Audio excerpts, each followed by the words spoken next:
Hello, ladies and gentlemen, and welcome to another episode of the Deep Six Podcast, coming to you once again from somewhere just outside of Orlando, Florida. Of course, I'm your host, Steven Spivak, joined today over the phone once again by my co-host, Mr. Matt Barnes. Matt, how are you? Hi, Steve. I'm good. How are you? I'm good. You're not dying, I hope, this time. I feel a little bit better. I'm alive. Sorry. That's good to hear.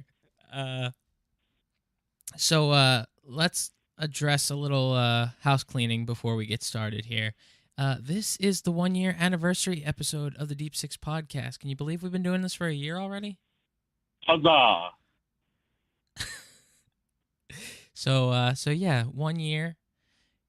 Here we are. We've got a brand new website, brand new graphics and artwork for you. We are Sansa hosts now. Of course, Dan is no longer an active member of the podcast. Doesn't mean he won't show up here and there, but not an official co-host anymore. And things are changing. Things are looking up here for the Deep Six Podcast. Matt, you got any memories of this past year of the podcast that you want to share? Memories? Anything that stands out as to something you enjoyed about the time that we've spent together? Gosh, it's all just such a blur. You know, how does one remember a year going by? It's such a beautiful year. I didn't have time to properly put together my thoughts about this 1-year anniversary thing. I usually don't make it this long with my commitments. A year's a long time for me. Do you have a favorite episode that we've done?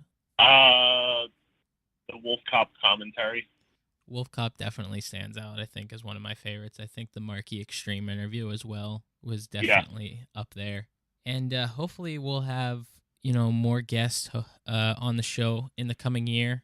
Looking to do another watch-along episode, but with me being back in Florida indefinitely right now and you being up in Pennsylvania, it's a little hard to do that, but we'll try and figure something out. But yeah, I mean, many great things to come here in the future from the Deep Six Podcast, of course. We've started creating video content for our YouTube channel now.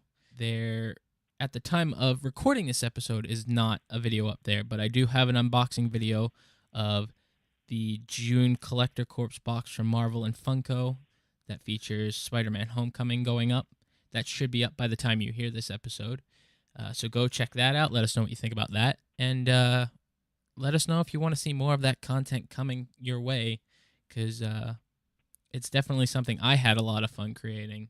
But let's get into the topics we've got on hand for this episode. First on my list here, I've got the video game stuff that we were talking about earlier this week. You and I met off air with Gazillion pulling the Fantastic Four and any Fantastic Four related content from the Marvel Heroes game. And then Marvel vs. Capcom not having any X-Men characters because apparently fans don't remember the X-Men. Where do we want to start talking about this whole debacle of things? Not sure that there's a really good place to start with that. I don't know. I don't have a lot of thoughts on that. People not remembering the X-Men, that's a really weak defense for pushing your agenda in the game, which is to not use the X-Men characters.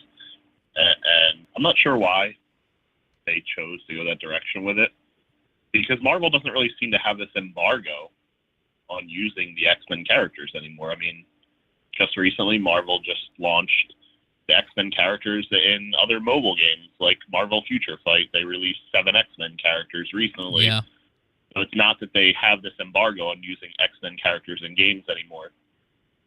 And if I remember correctly, the only thing that Fox really has with the characters is the rights to do games based upon movies. They don't have anything else. Marvel has all their video game rights in-house. They can do whatever they want in terms of video games. Yeah. They just choose not to do that most of the time. So I'm not really sure why Capcom has chosen to go that direction. And really, the character lineup for the game isn't that strong to begin with. No, it's very weak. They've just gone a really odd direction with this one that's not going to really make them all that competitive with NetherRealm. Let me read a quick quote from the Capcom producers here. It says, "We talked with Marvel very closely about their future roadmap. about what's going to be happening. Your modern Marvel fan, maybe they don't even remember some of the X-Men characters, but they know some of the Guardians characters or Black Panther. What? That's the stupidest thing I've ever heard. People not remembering the X-Men just because they haven't been predominantly featured over the last, I guess you could say, 5 years by Marvel. I mean, that's not to say that the X-Men haven't been out there. I mean, obviously Fox has been making films, and I think this is just some kind of way to get around saying we're not putting these characters in the game because Fox holds the intellectual film rights to these properties. And it just seems like a really bad idea in my decision, in my opinion. So, I mean, that is what that is. But it's also interesting to see them pulling the Fantastic Four stuff out of the Marvel Heroes online game, because that seems to be one of the only Marvel games that has been released that has been cohesive with being all-inclusive. So nothing has ever been pretty much omitted from that game until now. But of course, this probably comes off the heels of the fact that Fox is talking about going after another Fantastic Four film, and with Fox also announcing 6 dates for unannounced Marvel films over the next couple years, could very well mean that that is on the horizon. But yeah, it's kind of upsetting to see all of these changes that have to come to things because people owning certain rights to things and things of that nature. But I guess that's just... Well, nobody has to make a change. They can just do whatever they want to do. I mean, ultimately, if you want to make money, you just make money. But yeah, they're just making changes to make changes. I'm not really sure. Fantastic Four one threw me off a little bit because it's not that the Fantastic Four have not traditionally been a moneymaker on film for Fox, and they haven't been a moneymaker in games for Marvel. So it's not really something that has an impact either way. I mean, I think when Marvel discontinued Fantastic Four as a comic series, that their argument was that it didn't make the money either. well, so, I mean, there's, I mean, you can kind of make that argument. It wasn't selling as well as it could have been, but it was outselling major Marvel titles at the time that they canceled it. Right, but that was their argument, that it wasn't making it. Yeah, and of course we know that Marvel likes to say they're canceling things for reasons other than, hey, we don't own the film rights to it, so therefore, you know, we've got to figure out some other reason to cancel it. Correct. But it is what it is. It's Marvel. They do what they do. Speaking of films, we did find out recently that apparently there was a Peter Parker cameo in Iron Man 2, which I've called bullshit. I believe you've called bullshit on it as well. I mean, since they released that the other day, they've called bullshit on it themselves. So it was apparently John Watts' idea, the director of Spider-Man Homecoming. He thought, oh, wouldn't it be really cool if that was Peter Parker in Iron Man 2? And I guess he went to Kevin Feige and said, hey, wouldn't this be really cool? And then Feige was like, yeah, that would be really cool. Let's just go ahead and fucking make that shit up. I don't think that, like, that the whole idea that that kid that is there during the Stark Expo and all the shit starts to go down, that just decides to pretend he's Iron Man, feels too much like, even if that was intended to be Peter Parker when they filmed that scene, still feels super off. I don't feel like that's something that a young Peter Parker, or at least a younger Peter Parker, would do. I mean, before he became Spider-Man, he was nothing more than a socially awkward individual who couldn't even stand up for himself in high school, let alone I don't think that's the Peter Parker that we're seeing in this universe. I don't know. I mean, we haven't really seen much of him, but it is what it is. I feel like to retro fit that and say that that was Peter Parker is kind of, you know, I don't know that it does anybody any good. It doesn't, because it wasn't him. So we've seen it lately, talks of Carnage being a member of this Venom film. I don't know if that's been confirmed, but it's heavily speculated. And I've seen a lot of people online speculating on who they would like to see in the role of Cletus Cassidy, Carnage. So I think the number one name that I've seen tossed around is Cameron Monaghan. Is that how you say it? Yeah. Cameron Monaghan, who of course is from Gotham. I don't want to say he plays the Joker because he doesn't directly play the Joker, but He's basically the Joker. Yeah, he's basically the Joker. I don't know that would be my number one pick for the role. I don't know that I'd be I don't know anything. That's a very good point. I don't know that I would necessarily dislike him in the role, but to counteract Tom Hardy, as you said earlier, doesn't necessarily feel like he would be that captivating. Well, sure. I mean, I don't know, and I don't think captivating is necessarily the word I would use with it, but I think that when you look at Tom Hardy is playing Venom, he's Eddie Brock in this movie, and Tom Hardy is like this, just a presence on film. He's not like the biggest guy. He's not, I don't know, I don't want to say necessarily the most charismatic guy, but he's a presence on film. He's got like some sort of magnetism about him. And like you need an equally powerful actor to be across from him, or he just eats up scenery on a movie screen. Yeah. And you know, you have to really look at other movies he's been in to see these other people that he's been in movies in, and you really start to get a sense that, you know, filmmakers have discovered this over time, that you can't just have Tom Hardy in a movie and just be like, okay, yeah, we got Tom Hardy, you know, and it's just gonna be all about him. Like if you want to do a movie with Tom Hardy, you have to have other people around him that can stand up with him and act and hold their weight in it.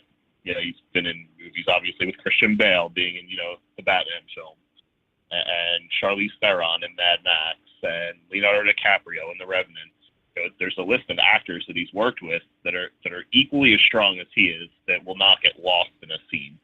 I think that if you go too weak with a character, not a character, an actor playing the Carnage character, you're just not going to get too much out of that role, because Tom Hardy's going to eat them alive. Yeah, I mean, that is a very good point. So on that note, who would you see best fit for the role of Carnage? I mean, to be honest with you, I didn't necessarily think too hard about it because I really don't care about this movie at all. So I didn't really fantasy book this one in my head. Like, oh yeah, I gotta have this actor as Carnage. I mean, I'm sure when I see things come up, I'll be like, oh, you know, that's an interesting name, or you know, that's an interesting name. I mean, you brought up some really interesting names, I thought, the other day that, you know, I could certainly see them over other ones. I thought Cameron Monaghan was interesting in terms of who he is as an actor and what he does as an actor. He could absolutely work with him.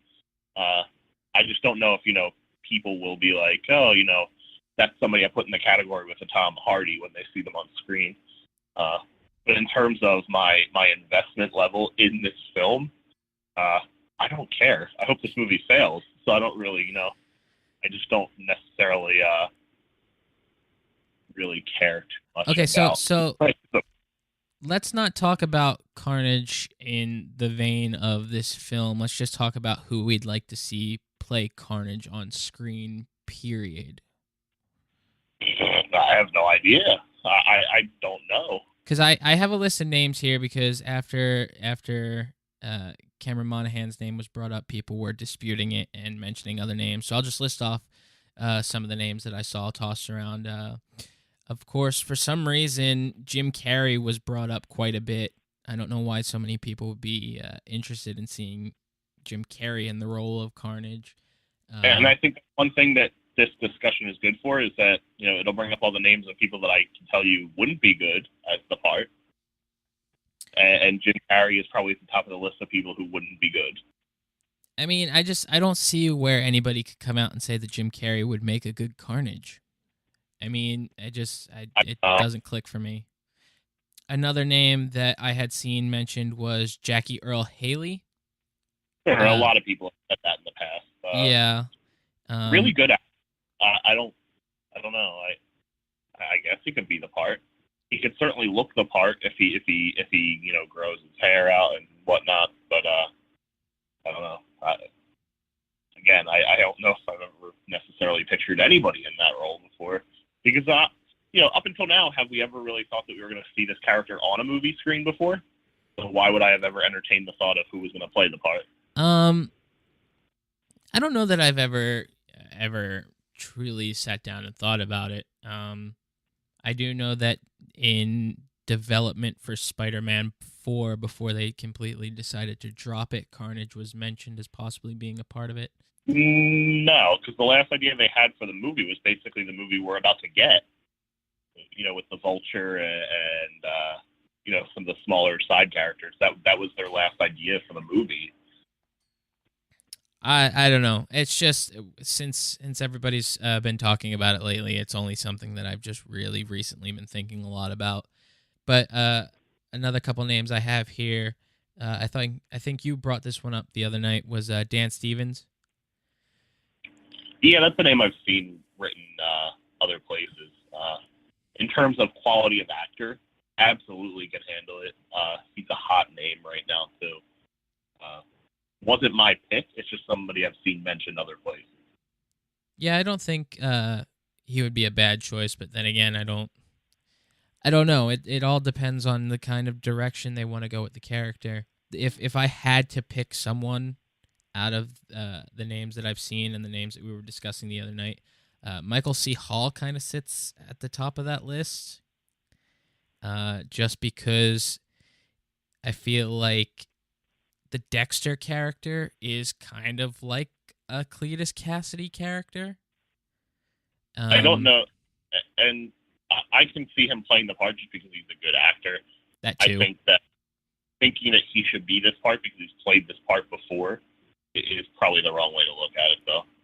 I don't think they're going to cast that way either. Well, that's if they even are casting for Carnage. We don't even have official word that Carnage is going to be in the Venom film. It's just been a natural leap of logic for us as fans of comics and films to think that way, because I don't think they really know what they're doing with this movie, for one. But a natural villain. If you're going to try to paint Venom as a hero, which not really a hero. If you're going to try to paint him as a hero, especially the Eddie Brock version, definitely not really a hero. If you're going to try to paint him as a hero, who would be the villain for that? It's probably Carnage. I mean, I can't honestly... Well, one, I'm having a really hard time seeing Eddie Brock Venom as a hero, period. But if he's the title character of this film, I don't see him, being a bad guy. I guess I could see them going more anti-hero with this, but at the same time, it's just, anytime I think about this film, I can't ever comprehend how it's going to even remotely succeed at anything. So, I mean, unless they decide to go Flash Thompson and Agent Venom on us, which is definitely not going to happen, but crazier things have happened. That's not going to happen. But I don't know who I would see as a villain in a Venom movie, just because Venom is a villain, and there's no Spider-Man. So let's get away from the comic movie discussion here, and let's get into some wrestling talk. You did want to talk about the Ball family on Monday Night Raw the other week. Yeah, I mean, I don't necessarily think we need to go super, super in-depth about it, but... No, but you do have in quotations here, wrestling fans equal haters. I mean, are they not? I mean, here's away from that is that, one of the big criticisms that wrestling fans generally levy towards the WWE when it comes to, the celebrity guest segments and the guest hosts when they used to do guest hosts and, cameos and things of that nature, is that, well, the celebrities don't really want to be there, and this is kind of a waste of time. and they're not all that entertaining, and they don't really have anything to talk about, and yada yada yada. And then you get somebody who comes there, like LeVar Ball did on Monday with his son, and he actually seemed to be having a genuinely good time. He wanted to be there. I mean, there was obviously financial motivation. Like, let's not lie. Like, they had his clothing, apparel stuff all over the place. So they did. You could very transparently see what he was there for. But he very clearly wanted to be there, though. It's not that, he was just there to make the money. He wanted to be there because he was having a good time with it. No, I personally didn't see the segments where people like him want to be there and they're having a good time with it, and then we're still fucking bitching about how, oh, these segments are a waste of time. Oh, why is he having so much fun? This is so boring. I don't know. It entertained me. I had a good time with it. I think maybe, look, if you're not really into other sports, if you're not into, like, basketball, obviously, with, the Ball family, or like football or things like that, you don't probably have the requisite background to really understand a lot of the things that he was talking about, because he did make fun of himself during the segment, which I thought was pretty funny. If you don't have that requisite background and you're one of those people that's like, oh, football's fake, wrestling's real. If you're one of those fucking assholes that preaches that shit, then, I don't really have time for you, for one. But, like, fucking get a grip on yourself. Like, have a good time with things for once. Stop being a fucking hater and just enjoy the show. Stop being an asshole all the time. It gets so frustrating when people just want to have a good time. Like, try to have a good time with it as well. Yeah, I don't disagree with you. I think, especially lately, wrestling fans have become really whiny and really critical of things. And if it's not, a 5-star, hold for hold classic, it's apparently not good enough. I mean, we touched on this recently when we were talking about Jinder Mahal and winning the WWE Championship, and how many people were bashing that just because, he was a jobber and he won the title. It seems to me that wrestling is in one of these periods where nobody is satisfied.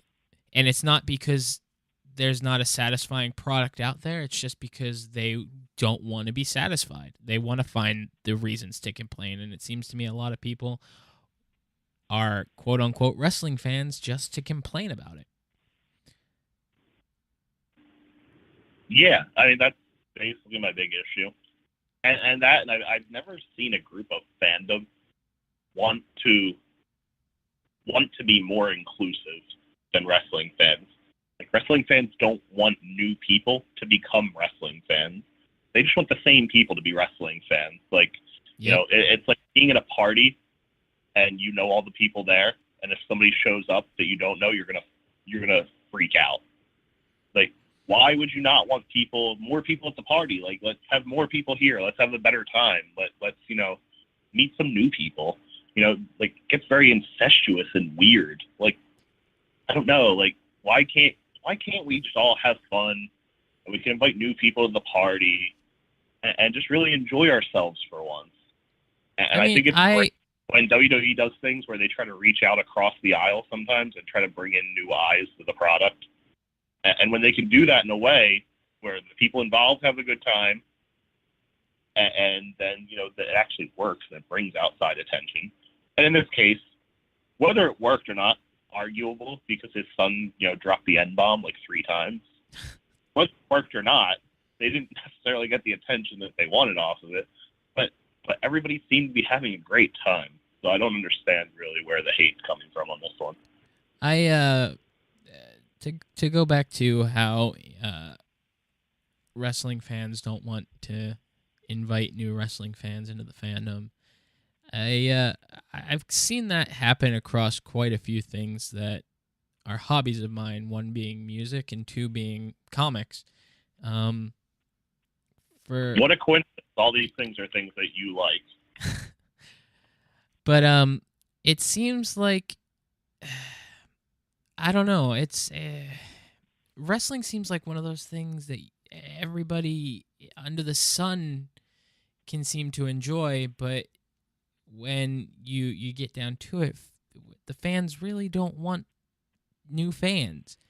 They don't want people who don't know who Macho Man Randy Savage is, coming out and cheering for the likes of, let's say, just for example, Jinder Mahal. And we touched on this, like I said before, with the Jinder Mahal discussion, is that people also want to see new stars developed, but when they do start to develop new stars, they shit all over them. So it's like, what is it, a self-defeating thing to be a wrestling fan? Like, is that the whole point of it anymore? Yeah, I mean, this was an issue this week, too, with Bruce Pritchard podcast with Conrad Thompson, Something to Wrestle With, where there were several topics put up for this week's show. I think that the topic they were pushing really hard for was the history of Doink the Clown in WWE. Conrad and Bruce are really hype about that. And they had another topic up about, the WCW invasion angle. And they had two other topics, one of which was the rise of CM Punk in the WWE. And naturally, when you're going to put an incendiary topic like that up, it's going to generate a lot of votes to go in favor of the CM Punk things. And within a couple hours, it all went to CM Punk. And if you followed it on Twitter, it literally turned into a flame war from older wrestling fans just shitting all over newer wrestling fans, saying, why would you want to hear about Punk? I'm tired of hearing about Punk. Like, why can you not just enjoy the fact that, the fan base of something that you like is big, and there's different tastes, and there's a lot of different variety, and just enjoy it. Like, the thing you love getting bigger and more people enjoying it is only a good thing. You should want it to happen. But and it's only a testament. It should also be a testament to you as a fan of something that other people enjoy it. If you're the only person that enjoys something, then it ain't very good. Correct. So, I mean, it's something that happens over and over again with wrestling fans. Doesn't matter if you're talking about, a 3-hour podcast about CM Punk, or if you're talking about Jinder Mahal, or if you're talking about LeVar Ball being on Raw. Or what was better, the Attitude Era or the 80s or today. If it's something that one segment of the fan base doesn't understand that another part of the fan base might like a little bit, forget about it. That segment that liked it is wrong, no matter what. Whoever's in the minority is wrong. That's how it always is. Yeah. And they get ostracized by the fan base for wanting to see more of that thing. Yeah, it's, I don't know, sometimes it becomes very exhausting to be a wrestling fan. And not for me, because I just turn it off when I don't want to watch it anymore. I don't watch if I'm not invested at all. And when I'm invested, I watch. So I don't really get caught up in the rat race anymore. I enjoy discussing it. I enjoy watching it on occasion. But when it becomes too much, I just turn off the TV. Yeah, I can't say I'm too different in that respect. I tend to keep it on a little bit longer than you do, probably, but a lot of the times I only very passively watch Monday Night Raw or SmackDown or even the pay-per-views. Oh yeah, when I'm done though, I'm done. I just turn it off and I leave. Yeah, I mean, I've been there, and I get there still from time to time. But I mean, you talked about the flame war on Twitter. It seems like anymore, with people having the power to speak their minds, at their fingertips to the rest of the world, people really get like combative over the dumbest shit. And I've noticed this not just in wrestling posts recently, but just everything. Just absolutely everything. Because it's just too easy to have an audience to listen to you now. I mean, I guess. I mean, everybody's got a Twitter. Everybody's got a Facebook. Seems like everybody's got a podcast. So, I mean, I guess it is, just too easy for everybody to put their voice out there, which at times is not a bad thing, but it's more times a bad thing than it is a good thing. So, it is what it is. Let's move on in the wrestling discussion. Apparently, we've got a Punjabi prison match coming up. Yes, that's official. So I'm gonna guess this is Jinder Mahal and Randy Orton. Randy Orton. Like I said, haven't been watching Raw or SmackDown much lately. So and the new Punjabi Playboy, Jinder Mahal. So I'm super excited. There's been what, 2 of these matches before? This will be the 3rd, and it's most likely going to be the last one. So I just feel like it's necessary for me to see this live. Weren't there 3? No, there was only 2 before this. There was, what was it? Undertaker and Big Show, and Khali and Batista. I thought Taker and Khali had one. Taker and Khali was the originally announced first one, but then Khali couldn't be in the match. They put the Big Show in it. Oh, that's right. Never happened, idiot. But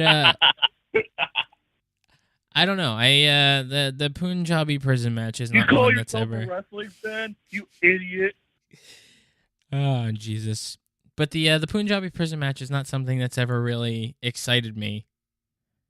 So, I mean, it just seems like a fancy way to say we're having a cage match. No, it's so much more than a cage match. Stop. I mean, if they play it up like I'm hoping they will, I guess it'll be entertaining at least. But I don't know. What does that mean to you? Please elaborate. What would be entertaining? Play it up how they're supposed to? What does that mean? No, I hope that they would. I mean, I don't know. This is usually a match that involves, a giant quote unquote superstar, which we don't really have in this match. And then, I don't know. I guess this is. It's not a good thing that it normally involves giants. You don't. No, I'm not saying that it is. Especially in a match that doesn't suit giants, where they have to do a lot of climbing and jumping and shit like that doesn't really fit them as workers, which is why it didn't work as a gimmick match suited just for the Great Khali, who can't climb and is very scared of moving that high in the air. So it just never really worked as a giant matchup. I don't know. I'm just really hoping to see the Sin Brothers get dropped on their heads. Hopefully off the top of something. Hopefully see some kind of crazy RKO. And hopefully see Mahal walking out as the champion.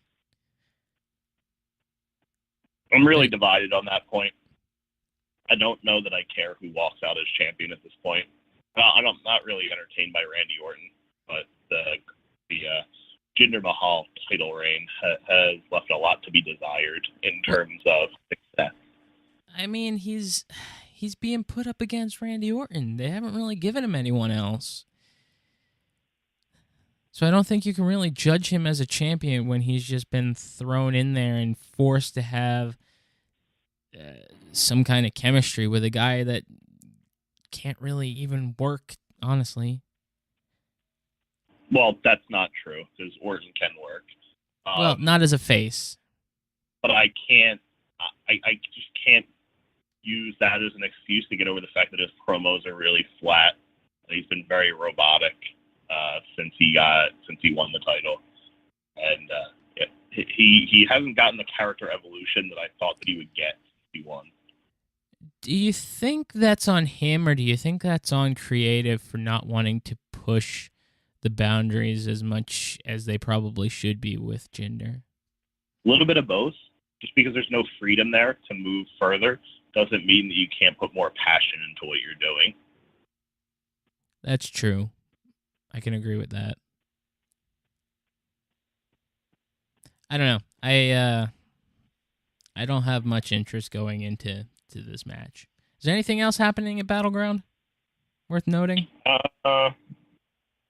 don't really think so.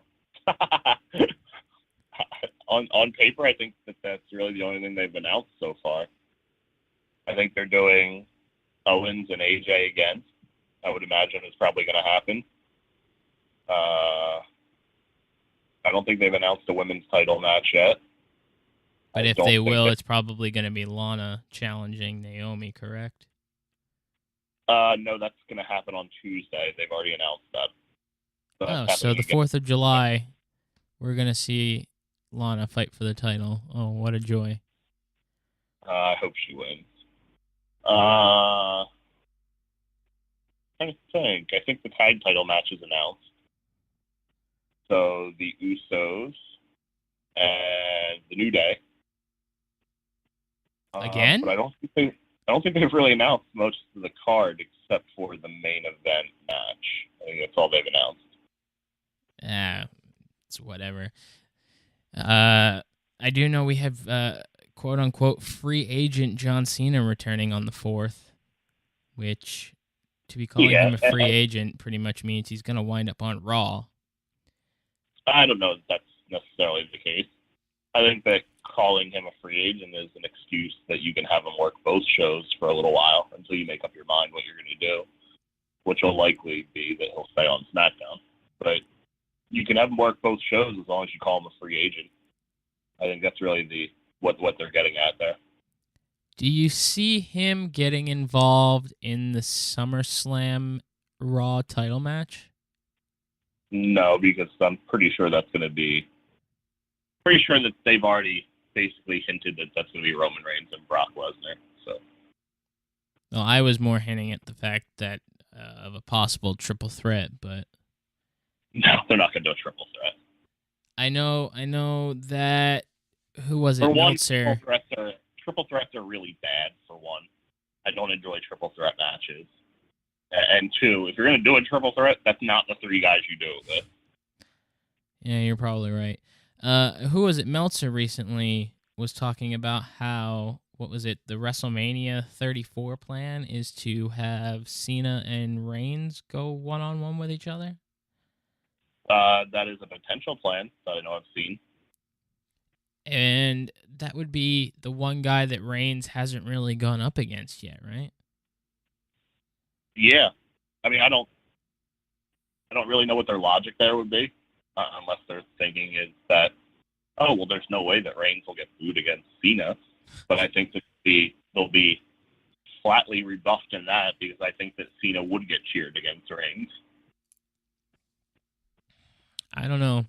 It really depends on the crowd, I guess.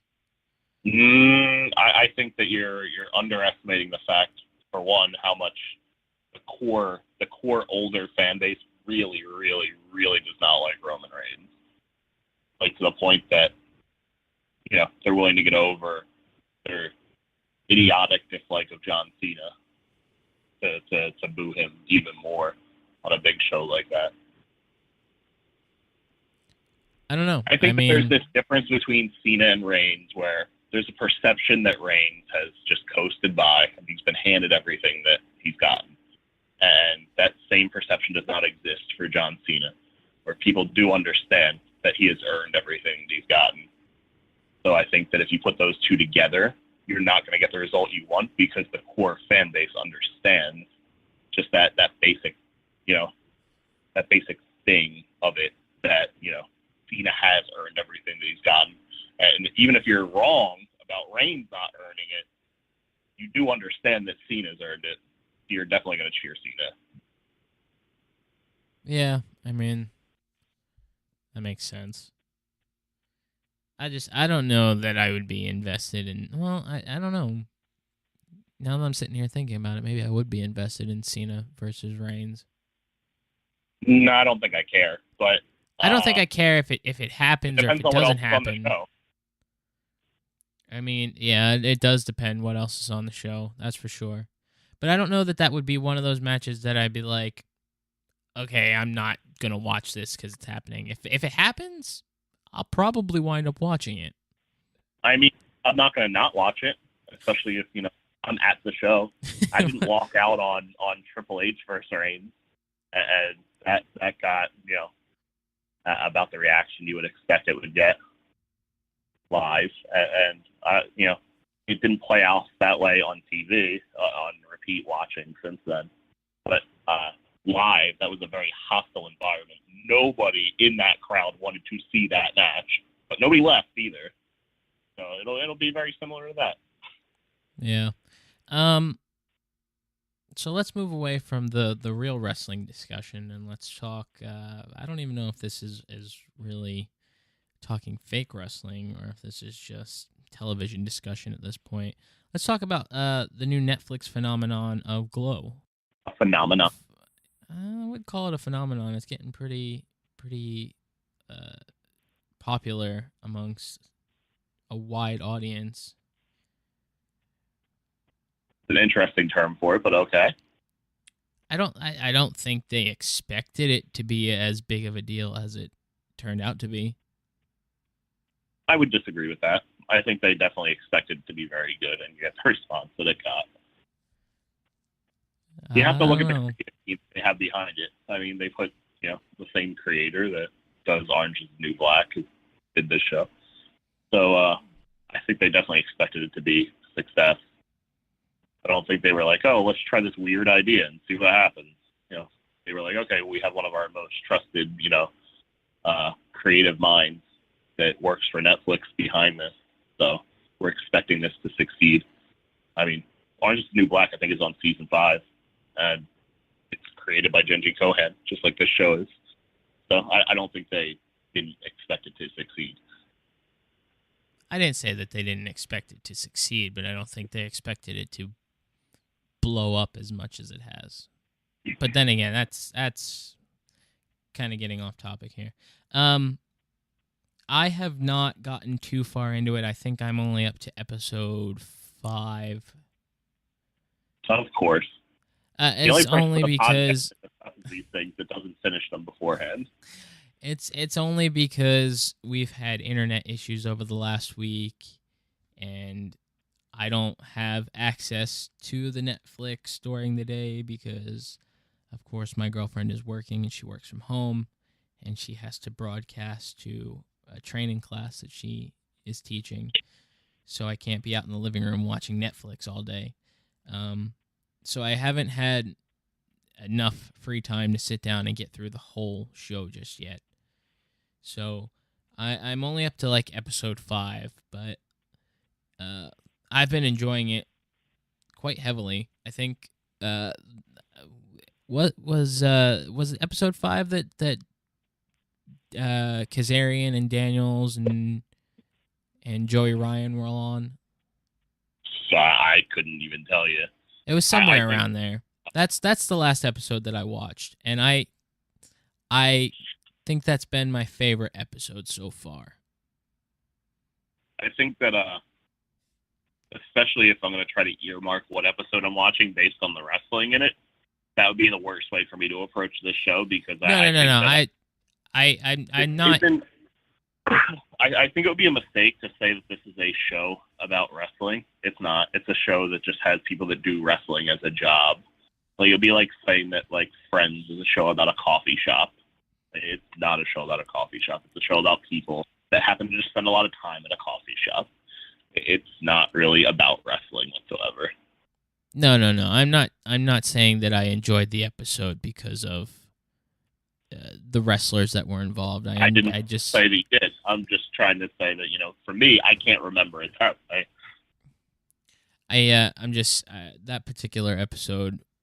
I don't know if it stands out to me just because it was the last one I watched or what, but I feel like that was the one I enjoyed the most. I don't want to get too heavy into spoiler talk about the show. Well, you can't. You haven't watched it. Well, that's true. That's partially why I don't want you to go and too in depth with it. But I think the show has so far from what I've seen, has a great balance of comedy and drama, and it's very well written, and it definitely appeals to that wrestling audience. At the same time, it just appeals to the overall television audience. Because like you said, this isn't a wrestling themed show. It's a show with characters that just happen to be wrestlers. And I think that that's very tastefully done, and I think there's enough quote-unquote wrestling in it, at least from what I've seen so far, to appeal to that wrestling audience, that at the same time, you don't need to be a wrestling fan to watch this. No, you don't. I mean, I would agree that I think that it's very well balanced. I think it's very well written, and you haven't even gotten to the best episodes yet, because I think the show really shines like the last 3 episodes or so of that season, the first season that we're in. I just think it gets really strong the last 3 episodes, when storylines start to pay off and such. But even going into this and seeing how good it is, it is what it is with wrestling fans. I've still seen people bitch that they didn't think the show was that good because there wasn't that much wrestling in it, and they thought that it was going to be a wrestling show. Why can't you just enjoy something good for being something good? Babies.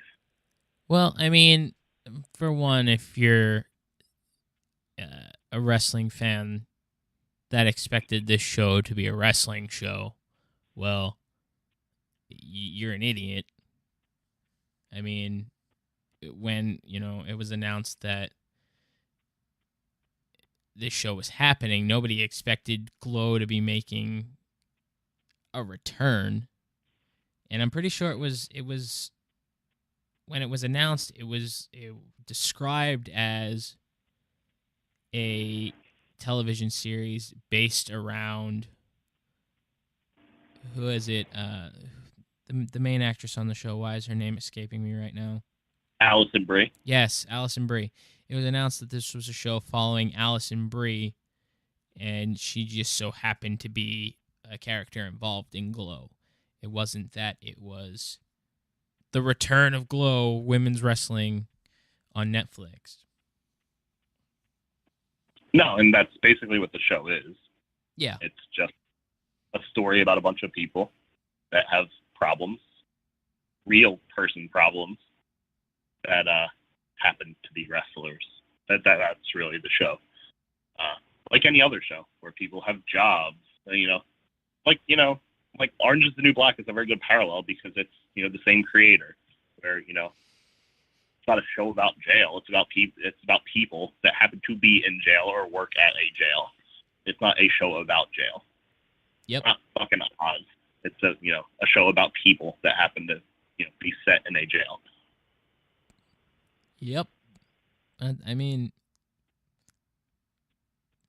why they're unable to get around that concept and see that, something good can exist without being exactly what you want it to be is very difficult for me. But it's very, very much a wrestling fan thing in general. Well, if we're talking about wrestling fans, they also can't seem to understand why things they want aren't good. So that is also true. Like, they don't even care about the things that they want happening. Anyway. So yeah, I guess I'll finish out Glow and we'll come back and we'll do a more inclusive discussion. You're gonna finish it. I'm gonna finish it tonight. Okay. Watch telling me. yourself. Watch me. But let's close out the show. You got any holiday plans for the holiday weekend here that is now technically over from the time this episode airs, but no, because the holiday's not till Tuesday, Steve. So well, I mean, the holiday is Tuesday, but the holiday weekend. Not really. Might drive down the shore. That's about it. Yeah, I don't really have any plans myself. Probably just gonna sit at home and listen to the dog bark at people setting off fireworks in the neighborhood. Not watch Glow. No, because I'll be finished Glow. Sure you will. Boy, if I could jump through this microphone right now. Anyway. Woo. Yeah, 1 year anniversary of the Deep Six podcast. Hopefully there's another year to come. But go and check out the new website. Completely overhauled that for you guys. Hopefully check out. No hope.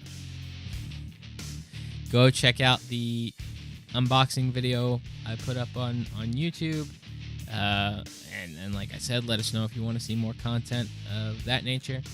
And, if you've enjoyed anything that we've put out over the last year, and, you're not one of those people who don't want other people to enjoy it, please share the show with your friends, your family, your cat, your dog, your mailman, anybody. Let them know that you enjoy the Deep Six podcast, and let them know how to find the Deep Six podcast, which, of course, you can find the Deep Six podcast on iTunes, Google Play, Stitcher, Podbean, YouTube, and you can subscribe if you're not already for the low, low price of absolutely free. So why aren't you doing that if you haven't done that already? Click the button right now. Just click it. Of course, you can find us on social media as well. Facebook, Twitter, Instagram, all at Deep Six Podcast. And you can find links to all of that delicious Deep Six Podcast goodness over at deep6podcast.com. Matt, before we get out of here, why don't you remind the lovely listeners at home where they can find you on Twitter and Instagram? Yeah. At the Matt Barnes on the tweet machine. At the Matthew Barnes on Instagram. And then, of course, you can find me, Mr. Steven Spivak, on Twitter and Instagram, both at Steven_Spivak. And, I guess that's going to do it for this week, or this 2 weeks, or however you say that, for the Deep Six podcast. So come back in 2 weeks, where we'll have another wonderful episode of this lovely program for you. And until then, we'll see you later.